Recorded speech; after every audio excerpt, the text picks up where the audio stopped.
The opinions expressed on this program are those of the program hosts and their guests and are not necessarily those of WSTU, St. Mary's Episcopal Church, and Temple Beit Hayim. Products that may be mentioned are not necessarily intended as an endorsement. Any reproduction or retransmission of this broadcast is strictly prohibited.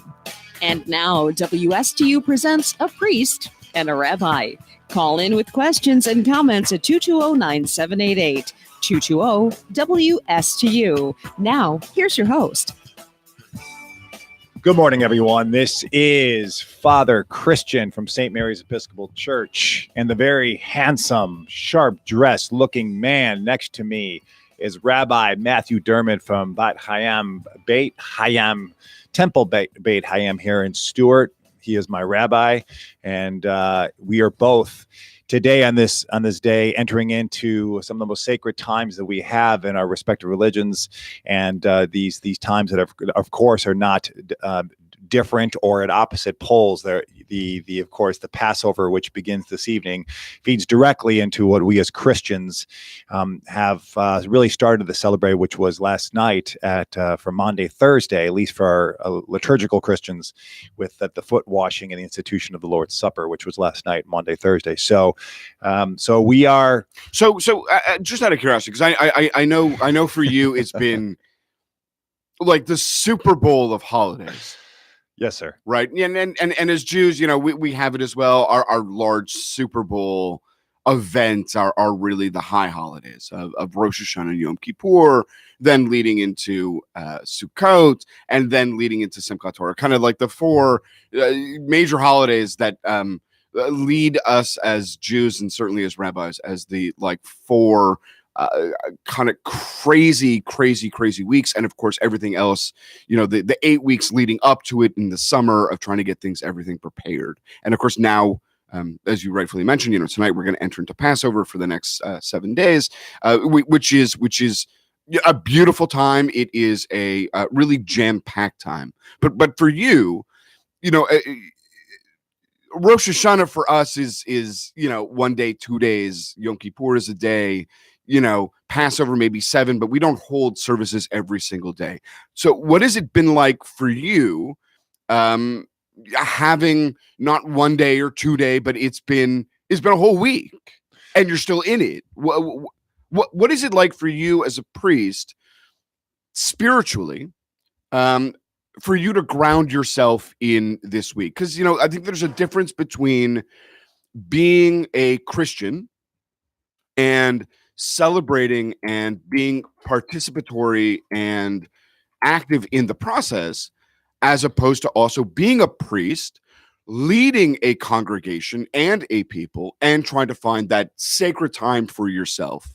How does that work? Yeah, I think you nailed about just exactly what we'll be talking about today on the show, because I think there was hesitance. I think there was a little reticence on my end about actually having the show today on Good Friday, which is this very, very sacred day. I mean, this is the day that Jesus is crucified. This is the day where Jesus is killed, and so a lot of Christians sometimes wear black and are in services, and they're not in school, or they don't go to work sometimes.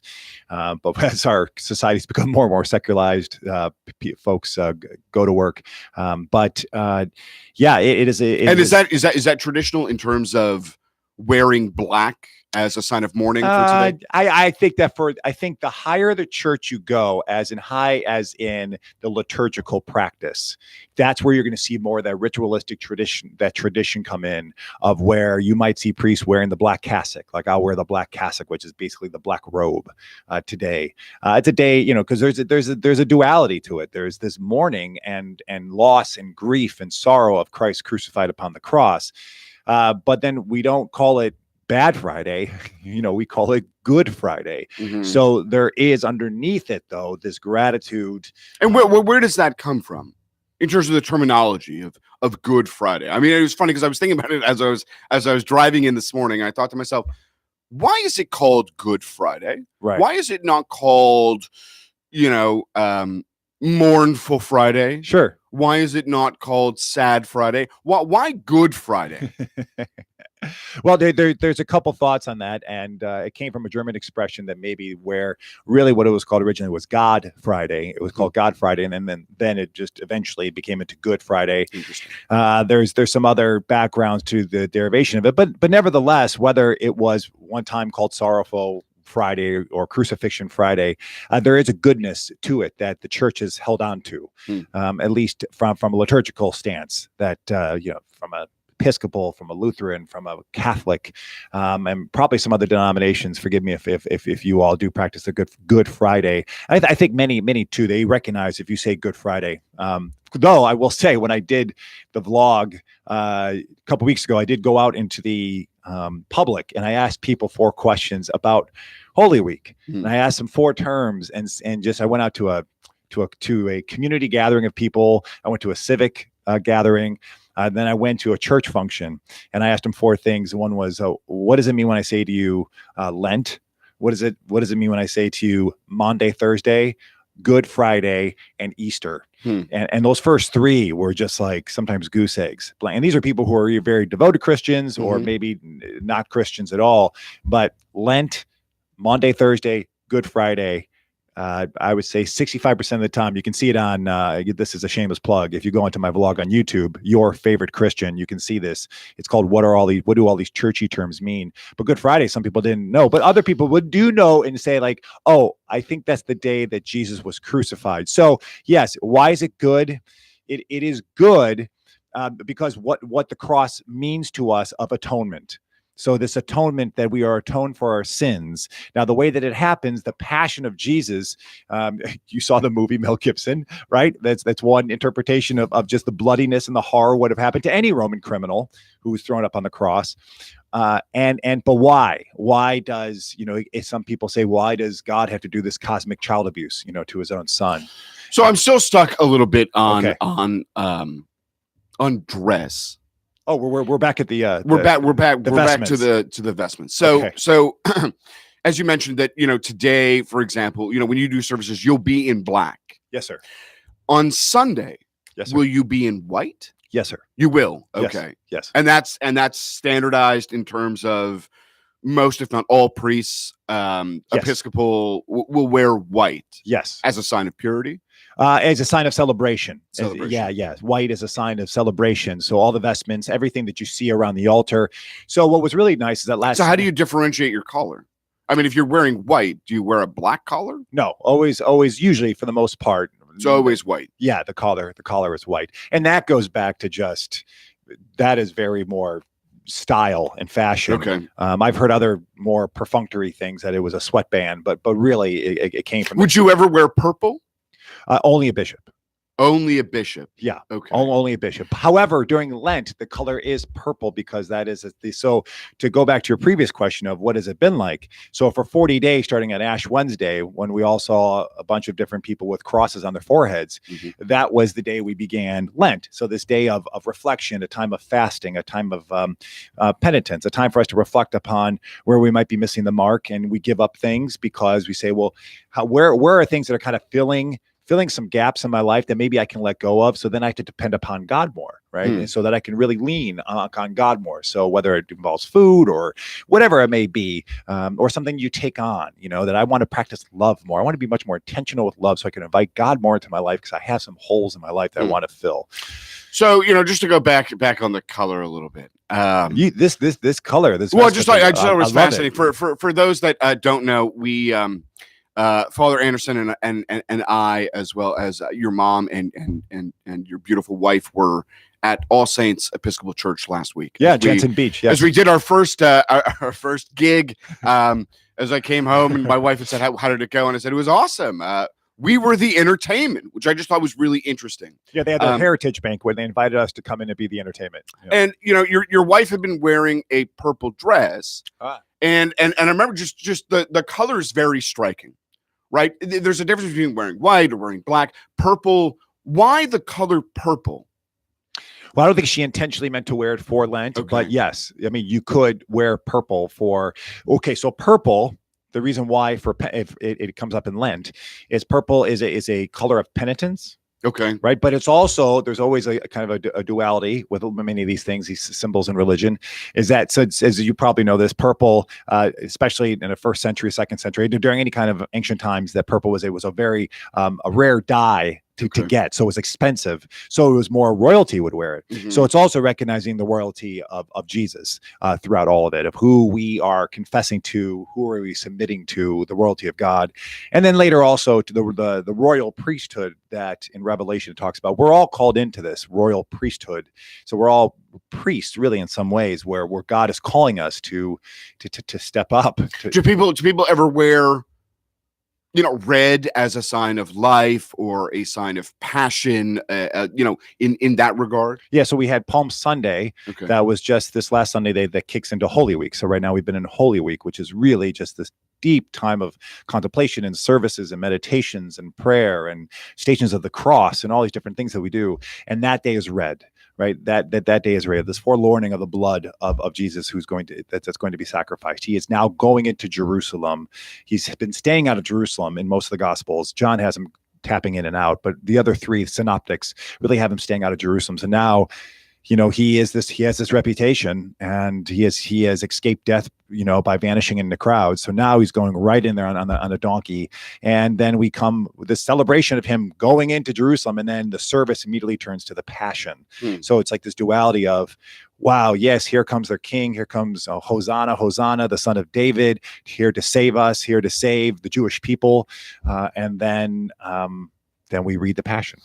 So, just to kind of recap a little bit about, say last week. So last Saturday night we were at All Saints Episcopal Church, and near the end it was you had said, let's do a rapid fire questions. So I apologize today because I'm going to keep doing that to you today. Because okay. I'm just I think as Jews there's a lot of things that we're not terribly clear at because we don't practice it. But I guess one of the things that I've always been interested in is the Holy Week itself. Do you hold meetings? Do you hold time for your parishioners? Is it a time where you say, I'm here, but I'm not really here, in terms of finding your own sense of spirituality and groundedness, being able to prepare for the services, to meet with your senior rector in terms of, talking through perhaps personal challenges that you're going through or congregational challenges? I mean, how is that? How does that manifest itself? Right, and to refer to what Rabbi Durbin is referring to is that, so we go to All Saints, and I know this whole episode is all really about, we're getting to this about Good Friday, about Holy Week, and about Passover, which is the two things that Rabbi and I are invested in right now, of course, and as you might be as well out there. But this last Saturday, we were invited to really dine and be with the good people of All Saints Episcopal Church in Jensen Beach, and then afterwards go into the sanctuary where we did basically a pseudo live radio show with questions. And then I did a rapid fire on, because really when this happens, they don't really care too much about me. They're really infatuated with the rabbi. They want to know so much about the rabbi. They've been hearing from priests their whole life. And it's a similar type of thing happened when I came and we did an interfaith dialogue at your temple. So the rabbi really became the center of attention. And so most of the questions were just really aimed at him. And you did extremely well with all of the attention and questions that were coming in all of their different forms and styles. But yes. So how do you, and I think this pertains to anyone out there, is that during times, whether you're in Passover, whether you're in a high holy day, you might be a Muslim right now, and you're thinking about like in Ramadan, right? It's like, how do you, especially as a cleric, as clergy, be grounded? And I'll tell you, my brother, that it has been a challenge, because before, as a layperson, it was so much easier just to go in and allow the sanctuary and the liturgy and all these different services to wash over me. I would be able to commune with other people with Lent and do the disciplines. And I really feel that God was moving through me and doing things. Well, now I'm part of this team that's looking to bring other people onto the team to form squads that are making sure from administrative and logistics standpoint, this all stuff is done and it's done right and done well, because we really want to make the opportunity for a transcendent moment to happen for people, for their hearts to be touched by Jesus, for their lives to be changed by God during this Holy Week. So if you try to allow the actual services and liturgy just to do all the work for you as a priest, I think you're really going to miss out. So what's your preparation time? I mean, although I get the fact that you guys are in Holy Week right now, but the preparation for Holy Week. I mean, did you start the preparation a month ago, a week ago, 2 days ago? I think that's the challenge of a programmatic church, is that we are a bustling church. So there's always something going on. Mm-hmm. And I think we're just trying to get better at how do we start planning for Holy Week 3 months ago, right? But 3 months ago, we were planning for something that was happening right then and there. So I think, yes, from a healthy standpoint, I think this goes to anything in life. Yes, your pregame, your planning is so key. Your preseason is just so important because it allows you to already form the team, having these discussions. So you're so much more relaxed and you can maybe just walk into Holy Week and be at peace. So for myself, I've had to try to be really intentional. So last night was Monday, Thursday, which was the institution of the Lord's Supper. So it's Jesus's, you could say, first supper, really, in some ways, but last supper with his disciples, where he says, "Do this in remembrance of me," and also the foot washing. So it's a very beautiful service, and it's actually white comes out. It's a one night and during Lent that we celebrate because of what the Lord is taught us. Monday means mandate. It's his final mandate to us, which is to love one another, and he shows us through the humility of washing one another's feet, as you would do as you come in to dine in someone's house, right? But afterwards, then comes the stripping of the altar. So we, in darkness, we take away everything from the altar because we know that night Jesus is going to be taken away and arrested. So symbolically, we strip everything from the altar and actually remove the candle that's over the tabernacle, because Jesus is removed from the tabernacle. So that light goes out. It's distinct, so then you go into this, you start to meditate on that. So there's a thing called the watch, where then throughout the night from 9 or 8 p.m. till 9 a.m., the church is open and people sign up for every hour that they're praying for that idea that Jesus says, "Couldn't you stay awake for me just 1 hour?" And before he was taken away. And so just to go into the sanctuary, and even though I was so tired, even though I wanted to spend time with my wife and my mother, who's in town, I know that I needed, because everything else, a lot of it felt like just help making sure that everything was right and we're doing everything correctly. And the sermon was on, that I did all the work on the sermon, just sit in the sanctuary and just be and just listen.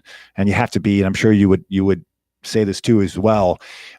Hopefully when you're up there celebrating and you're officiating, that the Spirit is moving through you and you feel that you're being affected just as much as the layperson is.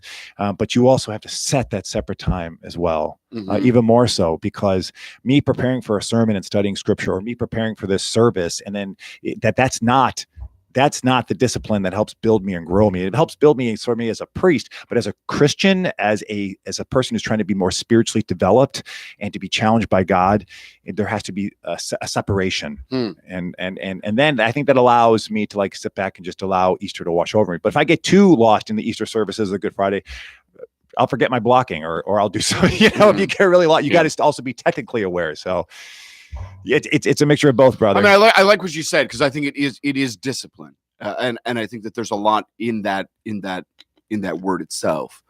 It's about discipline. It's about taking that sacred time and opportunity to really properly reflect, where at the same time trying to find out our own needs of where we're at and where can I be right during this season. Right. If anyone has questions at all, or any thoughts about Good Friday, about Passover, this sacred time that we're in right now, and how do you prepare? How do you have your heart and your mind with all the stuff you have going on, whether it's children or work? Give us a call here, 772-220-9788. So 772-220-9788.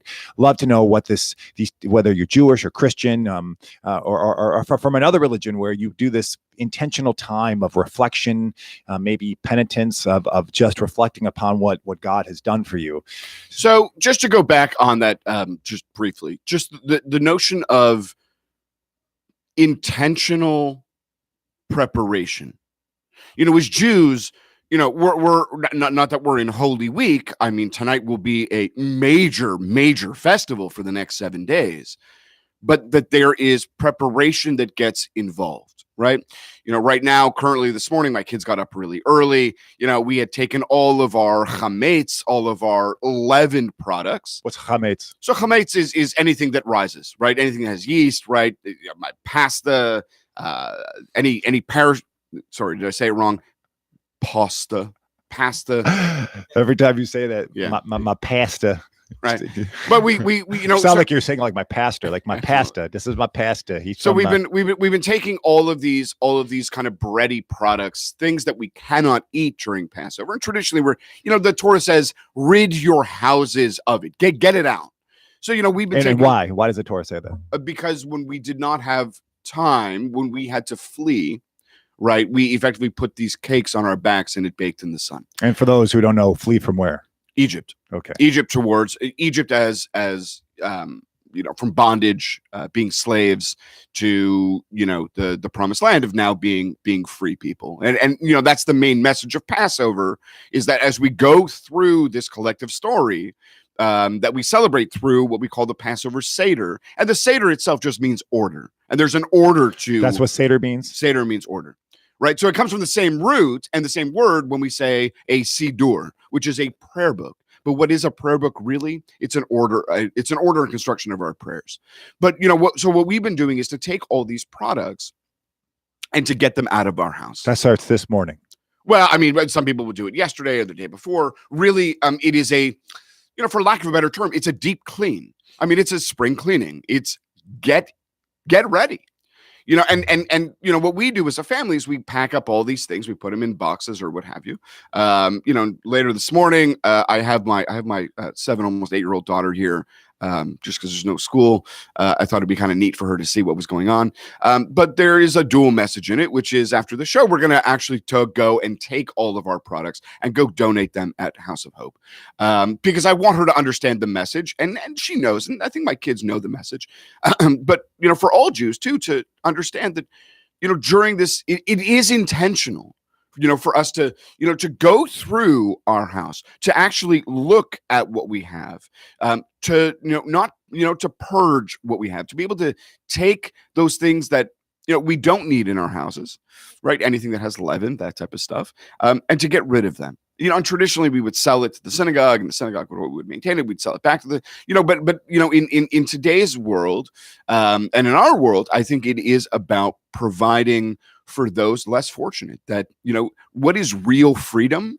Freedom is the ability, if we have the ability and the right, to be able to help those in our midst that need, and not want, but need our support. And so I think, thinking about Holy Week, there's a part of me that says, it's interesting, the connection, because although Holy Week, and you guys are, do a whole ton of stuff, for us as Jews, I think it's spiritually cleansing. I think that there's intention behind it.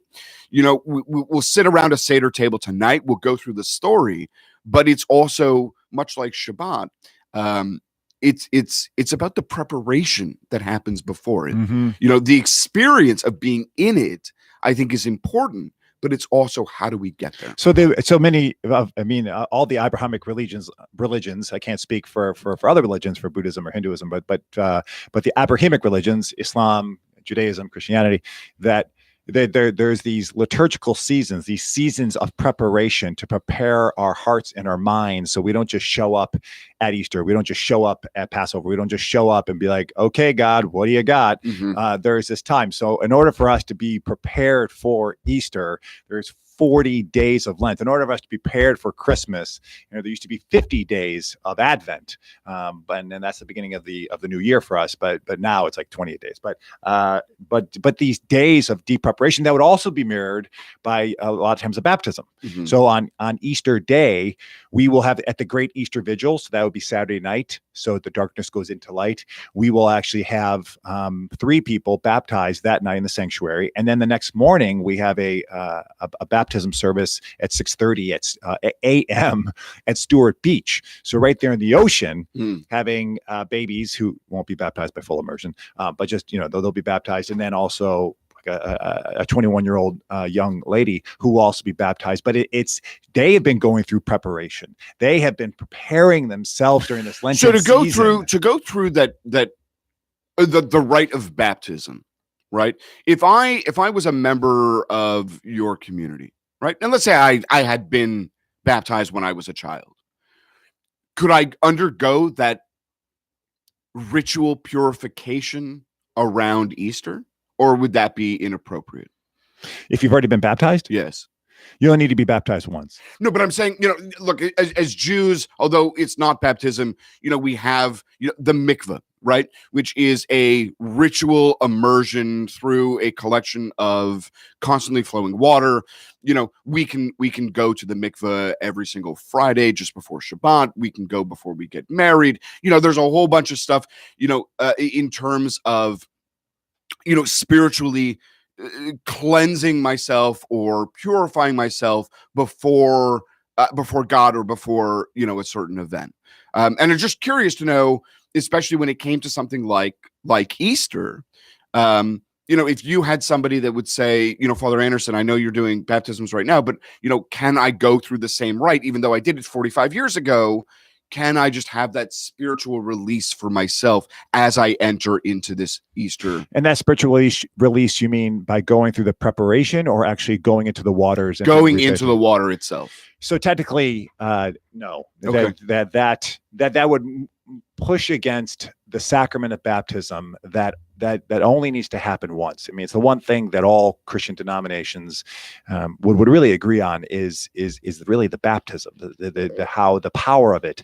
And there's a cosmic shift, something that happens when you are baptized. The Holy Spirit comes upon you, and it's a rebirth, whether you're 6 weeks old or whether you're 60 years old.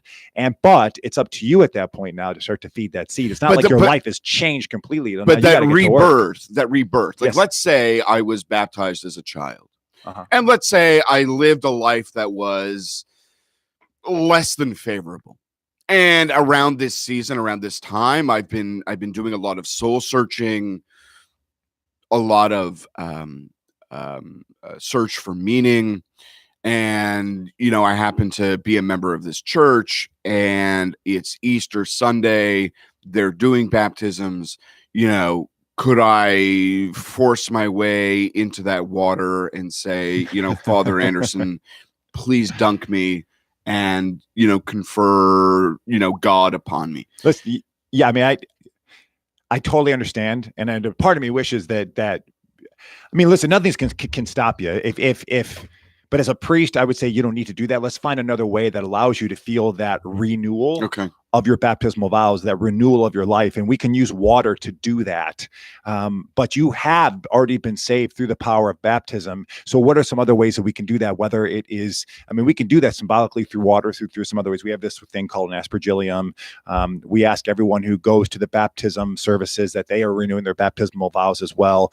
And I do understand that people who, like you explained, who've been through a life where have not been living into their baptismal vows at all, want to get baptized again. Maybe they find a different church. Just to go back on the terminology, you said baptismal vows. Yes. So in the Book of Common Prayer, we state, and that goes back to the Church of England, the Anglican Church, which you're well aware of, which also comes from, traces its roots to the Catholic Church. There are some very firm vows that we take. And as a 6-year-old, if you're like 6 days old while you're getting baptized, then your family is standing in the place and saying those vows for you, and the community is saying those vows for you. And that's common in terms of 6 days. No, just arbitrary. Okay. Arbitrary, yeah. It could be 6 weeks. Because as Jews, we're very specific. Yes, you are. Yes, circumcision is on the 8th day, not the 9th, not the 7th. It is on the 8th day. Right. Okay. Right. So whenever the person is prepared for it, but I can. So those vows are very, very, very serious, and we lose touch with them. But that's why we repeat them every time someone gets baptized. So are we saying those baptismal vows are the belief in God, the belief through Jesus? I mean, is that Well, some of them are just, yes, the basic of the Trinity, of believing in who God the Father is, who God the Son is, God the Holy Spirit. But then it goes into further renouncing the powers of evil, that come into the world, but also standing for the dignity of every human being. And that is very clear. That's one of the last baptismal I would vows. assume that within those baptismal vows that there is also a commitment to leading a good and moral life, to being invested in community. Evangelism is a piece of it, of sharing the word of God with others. But right now, more than ever, we are focusing a lot, with at least within the Episcopal Church, of one of those final vows that we say really is will you stand for, and I'm paraphrasing here, for the dignity and the love of every human being on this earth, and that's every human being. And that's not just for Christians. It's not just for people thinking about Christianity. That's for every single person. Do you stand for that? Do you take this vow? And because without that vow, then you're not ready to get baptized. If you're doing this just to join a Christian community, just to be tucked away in a silo somewhere, that you're missing the point of Jesus. What Jesus is planting the seeds for the Gentile world, for the whole world to come into the kingdom of God, and for us then to respect the dignity of every single human person. He doesn't say accept these people, accept these folks, accept those who are documented or undocumented, man or woman, gay, straight, whatever. It's every single human being, to respect their dignity, no matter where you might be, how you think about them, Republican, Democrat. You as a Christian are called. Jesus is calling us to respect the dignity of every single human being, to love them, because that's the only power that's going to change this world. It's the only power that will change the world. And that's why last night's service is called Maundy Thursday, because he gives his final mandate. His final mandate, above all else, is to love one another. And he shows that by washing the feet, by humbling himself. And we believe he's the Son of God. So for the Son of God to humble himself and to fall to his knees and to take the dirtiest part of the body and to wash it, and for him to humble himself and do that, and then say, now you go do that. I'm not just doing this for you so you can feel saved by God. No, you got to go do this. So this is not exceptionalism. This is not about you judging others. So in a church perspective, when you do this type of service, are you, and not to be ignorant, and I mean no disrespect, but are you washing parishioners' feet? Yes. So it starts off with happens right after the sermon. So I will last night I sat down, and so then the rector of the church, my boss, washes my feet, and it's more symbolic. There's pitchers of water, and there's a trickling of water. You put water over the person's foot, and you take a towel, and you're you dry it off. It's more the symbolism of service, of being humble, and then seeing the hands of Jesus. That now Jesus says, you are my hands, and you are my feet, and then to do that to others. So you don't know who's behind you in line. And hopefully it's not just your spouse or your someone who you know, but a stranger. And you see when I can stand back and watch it all happening, because we had a lot of people get up last night to do it. Because some people, it's a vulnerable sort of thing. It's kind of weird. It's kind of odd. You can see the folks who get to connect eyes with a perfect stranger, and now they have this spiritual connection. So it's not just incumbent upon you and your senior rector to wash each other's feet, that it's incumbent upon each of our congregants. Yes, they all come up. So it's like one after the other. So the one before me washes my feet, then I wash the one behind me. Yeah, we have like 2 lines and 4 stations. Wow. So there's 4 stations of this washing that's happening of it, and it's a great public thing to do if you want to do it in a park, if you really want to get risky. And I've heard of that happening. And then you have everyone coming in. You have folks who are without homes, folks who just come, and that is really now doing the work of Jesus, just coming to your neighbor, your stranger, you don't know who they are, and washing their feet. So we got to take a quick break here. The number here, 772-220-9788, as we reflect on the sacredness of this week and what we're going into, both as Jews and Christians, on this most holy of his days, Good Friday for the Christian tradition, and for the beginning of Passover this evening for our Jewish brothers and sisters as well. So we will be right back. And if you have any questions about all this, please give us a call, 220-9788.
Welcome back, everyone, to A Priest and a Rabbi radio sharing. Radio show where we do share in an interfaith dialogue between Rabbi Matthew Durbin and myself, Father Christian Anderson here.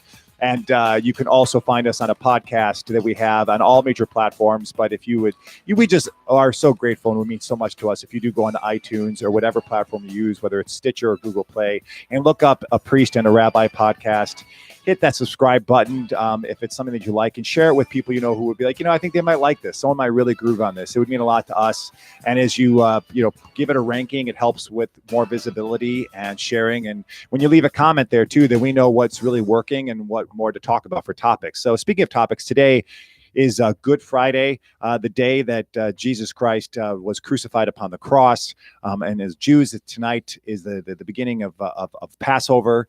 And so, obviously, since Judaism, Christianity, this Judeo-Christian relationship that we have as a family, the last night in the Episcopal Church and many other churches, we read from Exodus, we read from the Passover. And Jesus, as we believe, celebrated the Passover supper last night from the Gospel of John. We have two different timelines in the Gospel. So there is this, where we're talking about the Passover all over the Christian faith. And now here you're about to start Passover. So this just interfaith dialogue is just so important for the two of us to be talking about this.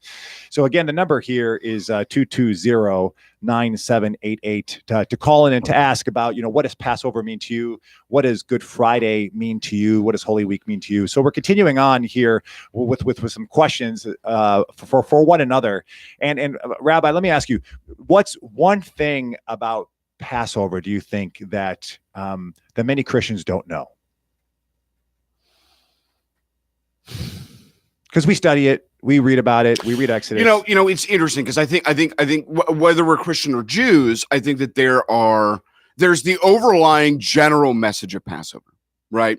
The understanding that as Jews, each of us are to see ourselves as personally exiting out of Egypt, that we are personally been slaves, and now to experience or to taste that freedom.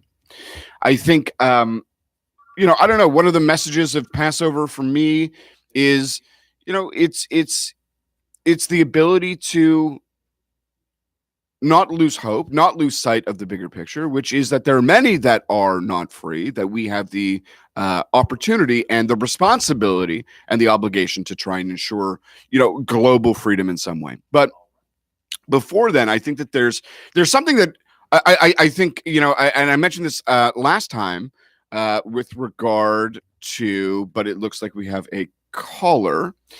But before we get to the call, just a brief note is that, we use as our story what we call the Haggadah. The Haggadah itself is the story. There are elements to it. There is a structure to it, right? There are 15 points to a Seder. But one of them is when you go through the story itself, you'll notice that one of our most central biblical figures are not mentioned, and that's Moses. Right?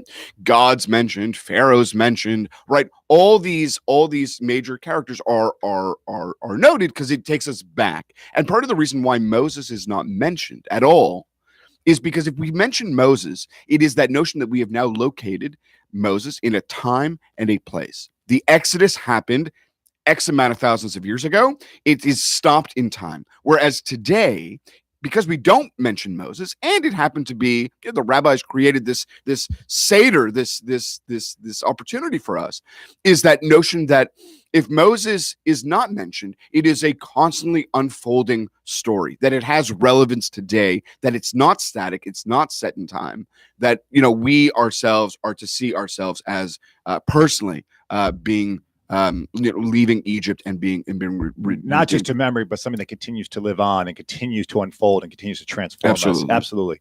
All right. So we have a caller here. Tom, welcome to A Priest and a Rabbi on this day of Good Friday and the beginning of Passover. It's great to have you on the show. Okay. Thank you. And happy Easter and to the Passover. I definitely respect that. And I just want to chime in on baptism. We're having a little discussion on it. Yes, sir. Yeah. I was, born into Catholic faith and baptized as an infant. And most of my life, I was a practicing Catholic. But about 10 years ago, when I moved down here, me and the wife became Christians and decided to go to a non-denominational church. And the church we went to had a trip going to Israel. And on that trip, we had the option to be baptized in the Jordan River.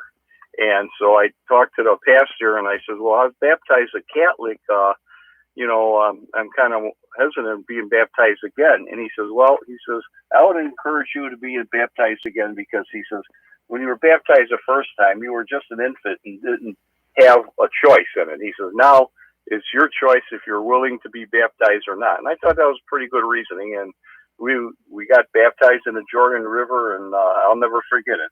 It was terrific.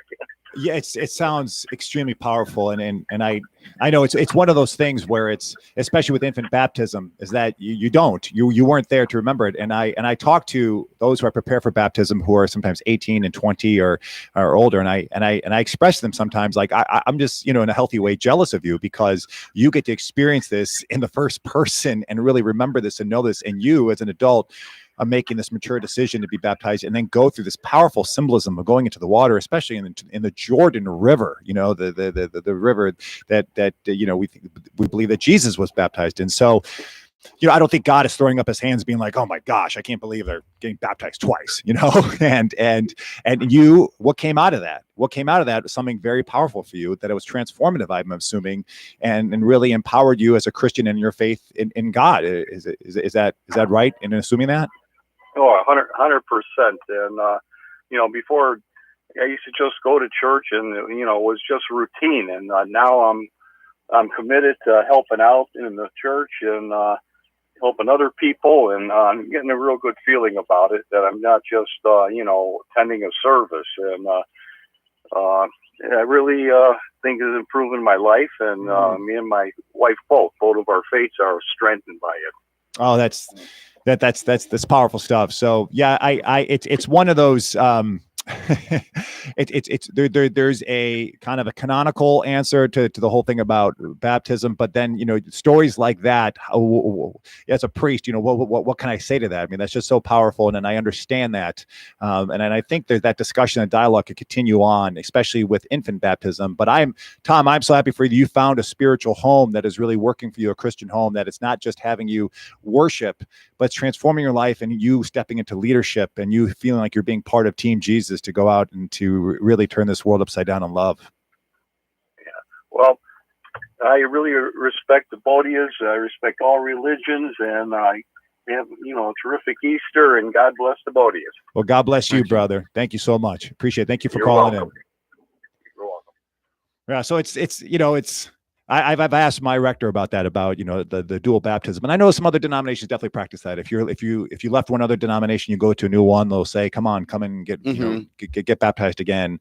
And but I can definitely see it from that perspective. Sure, right? I mean, if I was born and raised, let's just say, if I was born and raised Catholic, and at some point in my life that I felt that I was in search of greater meaning, or it just didn't work for me, and maybe I found myself in the Episcopal Church, maybe I found myself in another denomination, I can definitely understand of that transformative experience to a new beginning. And absolutely. And I can definitely understand, especially as Tom had said, look, from that perspective of being an infant and being baptized from a certain point. Look, we have the same type of thing with Judaism. At 8 days, you're circumcised for a male. Do you have the choice? At 8 days, you can't speak, right? You don't have the choice. It's being imposed upon you. And I remember once I was sitting in a lecture at University College of London, and somebody had raised, it was a Jewish and Christian interfaith dialogue, and somebody had raised the issue that, as Jews, it is barbaric. And I remember saying to myself, okay, I definitely don't agree. And they said, well, a child at 8 days does not have the understanding, the knowledge, and the ability to say no or yes. So in that regard, wouldn't it be better if we delayed to a certain other age? And I remember saying to myself, no, it is commanded. We are commanded in the Torah. We are commanded by God, as indicated through Abraham, as he circumcises Isaac at 8 days old, is that notion that it links us as Jews, as a Jewish people, to God and our connection to God. And I don't see it from that perspective, but I can understand it. I can understand it rationally, right? A child at 8 days does not have the ability for free will, doesn't have the ability, but it's being imposed upon them. Right. So, it's just an interesting interplay. And especially as we are in Holy Week and we are in, the last few vestiges of hours before Passover comes in tonight, is, what does that really mean? And just to go back a little bit, your initial question of what is the main message that perhaps Christians would like to know about Passover. Right. And a part of me that also thinks, beyond the whole notion of freedom, behind the whole, theme of slavery, I think that there's a lot more in it. And I think that the unwritten messages that get communicated through Passover is it's a holy time, it's a sacred time, it's an important time. But most importantly, like all of our festivals and holidays, it's surrounded around family, right? When I sit around that Seder table, I'm not sitting around that Seder table with just me and myself. No, if I am blessed to have a family, if I am blessed to have a loving partner, if I am blessed to be surrounded by members of my community, if I am blessed with friends, it's to bring them in, to share in that story. Because really, what is Passover? We are reenacting events that had happened thousands of years ago. And I think when we look at it, this festival has been told to us in the Torah. We have practiced it for thousands of years. Right? It may morph and change in terms of how we access it, right? The liturgy remains the same, right? If you look, and feel free to do a Google search on how many different Haggadot or, Haggadahs that we use, I mean, there are, I want to say hundreds of thousands. Right. And you and your family do your own specific Seder meal? Yes. Okay. And then is there a Seder meal that's practiced with the temple?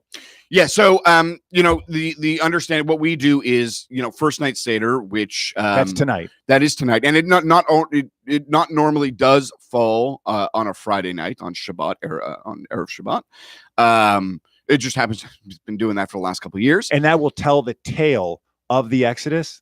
Mm-hmm. That's what the Seder meal does. So what the Seder does is we start with certain elements, right? We welcome people in, we break the middle matzah, which then becomes the afikomen, which becomes the search for it after the meal, which is to entice our children to, really stay and be active and participatory. So it's very sensorial. Absolutely. But the afikomen itself is meant to be the dessert. If you tell me that as dessert, as opposed to, I don't know, a flourless chocolate cake that we eat on Passover because it can't have flour, but the notion that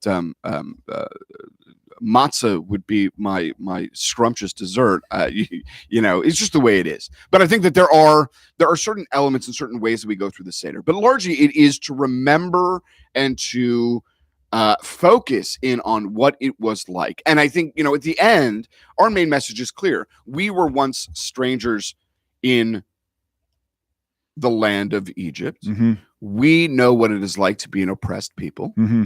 Therefore, do not ever oppress the stranger. And I think that that's a very powerful and important message, is put ourselves in it. Put ourselves in it. And now, sorry, just go back. And then, so tonight, for example, there will not be services at Temple, just because the understanding that everyone's doing that on their own. Everyone's having their own Seder meal. For those that do Seders, a majority of my congregation will be doing Seders at their own homes. But will you be having Passover, any other Passover services throughout the week? So we do a community congregational Seder tomorrow night. Okay. So that's for and anyone can go to that. In theory. They might feel a little I mean, we definitely explain high, through it. I think we have about 100 people that are joining us on Saturday night, tomorrow night. So that's the way that we go about it. On the 8th day of Passover, when Passover is almost finished, we have what we call Yisker, and Yisker is a time. There are actually 4 times throughout the year that we do a Yisker service. Yisker means to remember. It's a remembrance service, largely for those. Day. Yeah, so we would do it next Saturday. On the 27th. What time? 10 a.m. Okay. And what that is we remember all those who have passed away in the last year, and really all those to whom we have had impactful moment within our life. And the times that we do it throughout the year, on Yom Kippur, we do it as part of our Yisker service. We do it then on Sukkot. We do it on Passover. And then 49 days later, 50 days later, we do it on Shavuot. The 3 major festivals, we do a Yisker service. Okay. So for us, we're going to have for Good Friday, like we had a Stations of the Cross this morning at 9:00 that happened within the church. At 12 p.m., we have the Good Friday liturgy that happens. That's just really that's it. The church has been stripped. People usually wear black to that service, and that is a time just to reflect upon the cross and to venerate the cross and to look and to think and just sit into kind of the sorrow, I think, in the loss of Jesus. And then this evening at 7 p.m. we have something called Meditations on Good Friday, brought to you by Music and the Spoken Word, where we actually have sort of like quote unquote actors who will be presenting in a dramatic fashion the passion of Jesus, but they mix in 1 Corinthians 13, which is probably a passage you've heard about love. I think you came on one time at the church. We did a video one time about 1 Corinthians 13 about love. And then tomorrow night, so we have Holy Saturday. There's sometimes a service for Holy Saturday, but then at 6 p.m. is the Great Vigil, which is the first service that starts in the dark, and then it builds into the great light of Christ, and that's where we start the first of like many different Easter services. So for all you out there who might be looking for an Easter service, we start at 6 p.m. Tomorrow night for the Great Vigil, and then we have a 6 o'clock one that starts really early at the church, but then 6:30 at Stewart Beach, which is beautiful with baptisms. That's a really great one, especially if you're kind of just want to check out what this all is like, and at least you get to go to the beach. Then there's another service at 7:30, and then we have a 9 o'clock big family service in the Pinger Center, another 9 o'clock that's in the traditional sanctuary, and then 11 o'clock. So all those are just coming our way for Easter. So for you, for services, it's really tomorrow night. But so that's what we wanted to do today. We wanted to talk about Holy Week, Good Friday, Passover, what are both of our respective religions are all up to and how they're connected. So God bless you all. And I think as we go through this season, to whatever you subscribe to whatever you practice, we wish you a happy Easter. We wish you a Chag Sameach, a happy Passover, and may it be a meaningful season and a restful one. But more importantly, may we find great meaning in the customs and traditions that we perform, and may it be a safe season for all. May it transform us. May we be open to the transformative power of God to work through us through this time, to love the stranger, to love the neighbor, and to be more of an inclusive world right now, more than ever, to love our neighbor despite any kind of differences. So go out there, love hard, and follow the lead of our God who loves us so much and asks us to give that love away generously and freely. We'll see you next.